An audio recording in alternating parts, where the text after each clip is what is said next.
All right, we need to talk about state pension yet again. We spoke about it 2 weeks ago, and this video really is stemming from the fact that there are now articles highlighting the fact that there is going to be a debate in Parliament trying to answer the question as to whether or not the state pension needs to be means tested in the future. And the commentary is very, very interesting. There is a case study for this. Countries like New Zealand already have their state pension means tested, but that's Australia. That's not the UK. We have different systems. And some will say that our system is not as adequate, I guess, as theirs. But that's by the by. So, what I'm going to do in this video is just run you through the articles of what we already know. I'm going to provide you some thoughts.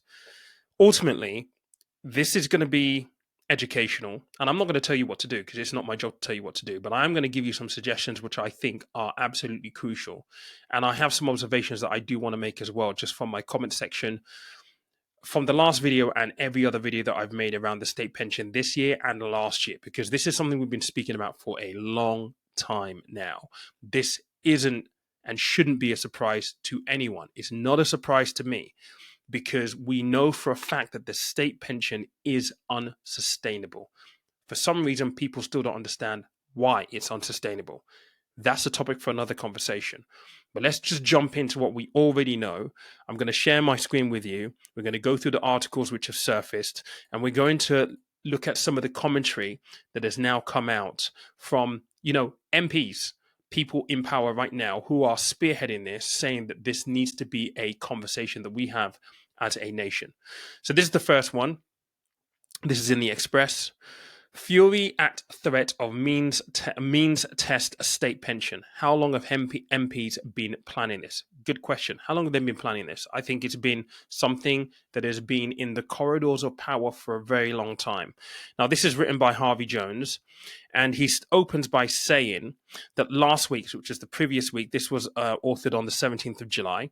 So the previous week to that, I highlighted a suggestion by Chancellor Rachel Reeves, newly appointed tax advisor Sir Edward Trope, that the state pension should be means tested. Now, earlier this month, he told LBC if the public finances are in a bit of a state, perhaps wealthy pensioners should be given up their full state pension. Now, that statement in itself, I don't think is controversial, because I think if you are wealthy, there is an argument to say that you shouldn't or maybe should get less of your state pension. That would make sense if you're looking at it from a point of view of haves and have nots. However, even if you're a wealthy pensioner, you've still made contributions into the state pension via the 35 years worth of qualifying national insurance contributions that you need to make. So they've made it, you've made it. The state pension is a benefit, not an entitlement. And I mentioned this on a video last year. People got at me in the comment section saying that no, it's not, it's an entitlement. The state pension is a benefit. So with that in mind, as a wealthy pensioner, if you've contributed to this thing, you've qualified for that benefit. So why should you have to take less? This is an argument on both sides here, okay? But I understand that given where we are right now, that statement will make a lot of sense. And let's be honest, the public purse at the minute is in deep, deep trouble. Like, let's not get this twisted. We are struggling as a nation. So I understand this statement. It's controversial. It has nuance behind it, but many people will see the logic behind it. And he also says here that Sir Edward admitted that means testing pensioners would be hugely controversial, but said a debate needs to be had and means testing should be delivered. Should be delivered. Now, the state pension as it currently stands is not a huge amount of money. It's £11,502 a year. Okay. And many people will say, okay, well, it's not a lot of money. So surely wealthy people won't necessarily miss that. But here's the question. What is the definition of a wealthy pensioner? Now, I've seen in other forums doing the research for this video, the definition being that if you have private pensions that give you £30,000 plus per year, then means testing should start at that point. But even if you look at the retirement living standards across the various organizations that produce these things, £30,000 doesn't a year does not give you a luxurious lifestyle in retirement. So there is a huge question over what does wealthy mean and where does this means testing actually begin? Let's carry on looking at some other elements of this. Now, the author is saying, I originally thought that this was his personal hobby horse, but now I'm not so sure. The idea has clearly been kicking around Westminster for some time. Now, I have to recall, I worked for a pension provider. Many of you will know this, okay, if you follow my journey. I worked for a pension provider in Canary Wharf, and we were the pioneers of guaranteed pension benefits. So you invest money in the markets, and it would give you a guaranteed income for life. The product no longer exists. Brexit completely kiboshed that proposition. But during that time, auto enrollment was introduced. And the pensions minister at that time was a lady called Ros Altman. Now, she did a series of roadshows with us. And I remember when auto enrollment came out, we asked her the question, well, how is this likely to impact state pension and the provision of the state pension in later years? And she said it will change everything. Fast forward to more recent events. Many of you will know if you've been following me on the channel. I got invited to number 10 to meet Jeremy Hunt.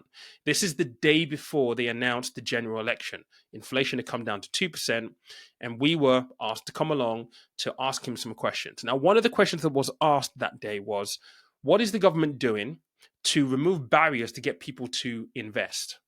And his response was very, very interesting.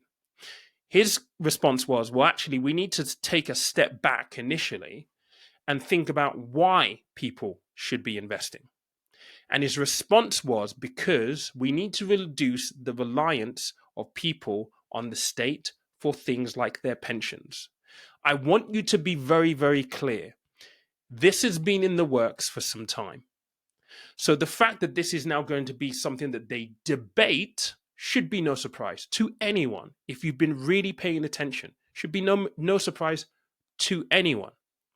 And so with this, I think it's really important to keep your eyes open, to pay attention, to really do everything that is within your power to ensure that you're not going to be at the mercy of the outcome of a debate. And the government is known to make unpopular calls. Just ask the WASPy women. If you don't know about the WASPy women, go Google it.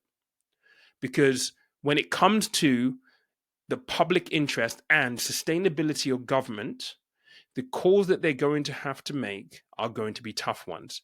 And I'm a firm believer that they will have no reticence of means testing state pension if it means that it reduces the public, I guess, burden from a financial point of view, and allows for the government to have a little bit of leeway in terms of how they actually fund and who they have to fund for retirement.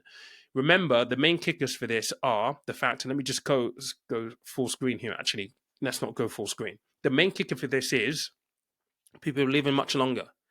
At the current rate of the demographs for the UK at the moment, we're going to have more retirees working longer than we are going to have working people. And the state pension is taxed.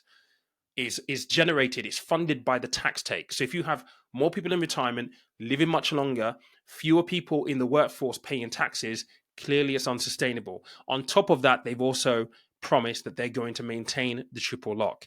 It is unsustainable. That's just the simple fact. Now let's have a look and see what else they've mentioned here. And I've highlighted a couple of things here.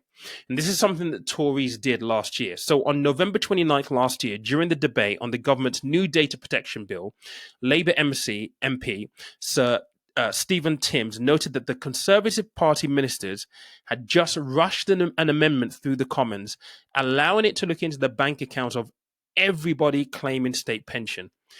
This made Sir Stephen very suspicious, as he warned the only reason was that it might be useful one day. The only change which could make it useful would be to mean test the state pension. So they've already got the authority to be able to look into state pensioners' accounts to see what income they have coming in, and this will be a perfect way for them to means test. Now, what he's basically goes on to say here is that now Labour has inherited the power to look into your bank account and means test the state pension if it chooses to do so. So, like I said, this is still going to be a debate. There is one other thing that I do want to show you, though, which is the question of, well, what happens? What happens if they do say, okay, you know what, we are going to means test. We're going to means test everyone for state pension, and you may or may not get the full state pension. And someone made a really important observation here, which I'm just going to share this screen with you right now. It says, if the state pension was means tested, HMRC would have to refund voluntary contributions to those members of the public who had paid them, but were not entitled to the payment of state pension. Now, the question that you might actually be asking off the back of that will be, well, how much do you contribute toward your state pension over the course of that 35-year period where you're paying national insurance contributions? Now, the math can be a little bit complicated, but I've just done the calculation based on the average person.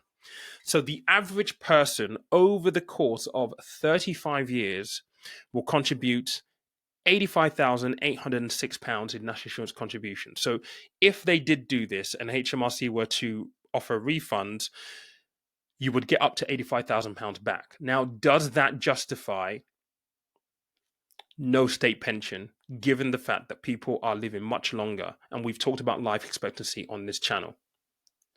So if you retire at 65, it is very, very likely you're going to end, you're going to end up living until what, your 80s, 83, I think is the average for men right now, 83. So that's a long, long time. So £85,000 back, is it worth it? Is it a good trade-off? I don't think it is. And it's not necessarily about the money, it's about the broken promise. This will be hugely controversial. You have experts from Pension Bee, who I know the lady from Pension Bee quite well, also saying this will be hugely controversial and quite difficult to implement. But at the same time, the WASPy women, what they did there was hugely controversial. But they're sticking to their guns even till today. Those women do not have justice even till today. So I don't know what's going to happen next.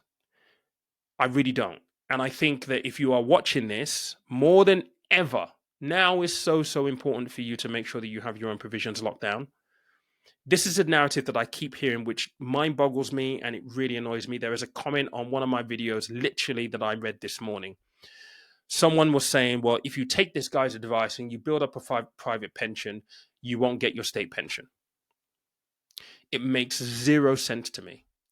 If you build up a private pension or a batch of private pensions through your workplace pensions, auto enrollment, maybe your SIPs private pensions with your normal investments, it is highly likely that you're going to amass a larger amount that will give you more than what the state pension is.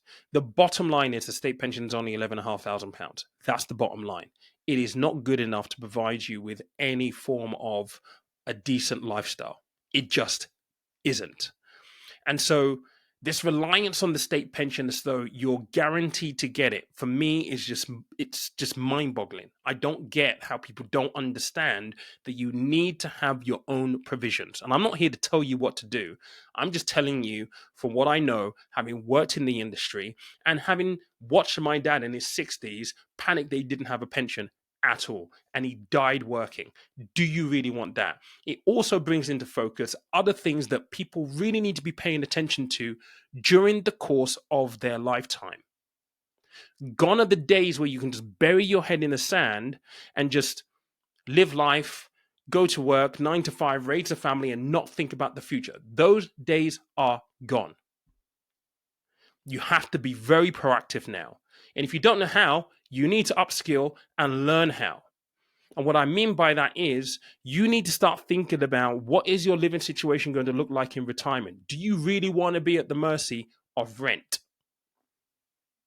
People assume that pension credits and, housing benefit for pension is going to be available at that stage. And there is an argument saying, well, actually, if you reduce your Financial liability for the state pension, you could probably help people with housing benefit. But who's to say that the country is not in a dire situation where those things also get pulled? You have no idea. Do you really want to be at the mercy of having to have housing benefit pay your rent when you're in retirement in your later years with rent inflations that you cannot control? So home ownership becomes a big question in this, because home ownership a lot of the time allows people to acquire an asset, their largest asset typically during their working life, which can fund retirement. And that leads on to another conversation around property and the lack thereof. The government failing to build enough homes to make sure that our property market is affordable for people to get on the property ladder early enough to be able to pay off their mortgages before they retire. I made a video or a reel on Instagram talking about the anxiety levels of people taking out mortgages now, knowing that their mortgages aren't going to end until they're 65, 70 years old. This is crazy. It's unsustainable. And I cannot stress enough how important it is to have your head screwed on and to have a plan, because the days of burying your head in the sand, they're long gone. And if you do, you're going to regret it later on. And I cannot put it more plainly than that. If you're not investing, you need to be investing. If you're not paying into a pension, you need to be paying into a pension. If you don't have strong control of your finances so that you have a robust financial plan, you need to have one. You need to forget all of these flashy things that people go out and buy cars and that you can't afford, all of this nonsense. You need to forget all of that stuff. Start thinking about the future. Because if you don't, you're going to find that you've left yourself behind. Time waits for no man. And one thing I can tell you right now is 10 years flies by so quickly, you're going to be there and wondering, what did you do? Why are you not prepared? And so these are harsh truths, but they're truths that have to be spoken about, because in this country, we have our priorities all wrong. We think about looking good now versus what we should be doing in the future. And I'm talking to you guys who are my demographic, right? Between 24 and 44. The fact is, you have enough time to make the change that you need to make now, because if you don't, you're not going to have the time to catch up, particularly if you're not earning a lot of money. The earlier you start, the better. If you're in your 20s, you can fix this easy. If you're in your 30s, it becomes a little bit harder. If you're in your 30s, in your 40s, it becomes harder than if you're in your 30s and your 20s, because the rules of compounding starts to work against you, because you need larger sums to go in. So you need to start early. And if you're in your 40s right now, looking at this and listening to me, and you're thinking, oh my God, I've missed the boat. If you don't do anything today, 5 years, 2 years, 3 years from now, you're going to look back and be like, well, why didn't I start back then? I cannot stress this enough, guys. And I'm not telling you what to do, but hopefully this rings a bell. This turns on an alarm button, I don't know, somewhere in your head, to think, I need to get my shit together, because you need to get your shit together. We all need to get our shit together. Because if you're relying on the state and you think the state is going to look after you, I have news for you. Those days are coming to an end. Let me know what you think in the comments down below. I'm sure there's going to be a lot of conversation, a lot of debate. But like I said, this is how they end the state pension. And we've been speaking about this now for a while. This is how it happens if they debate this and they say it needs to happen. If you think they're not going to have the goal, the gumption to upset people, I'm afraid you're dead wrong.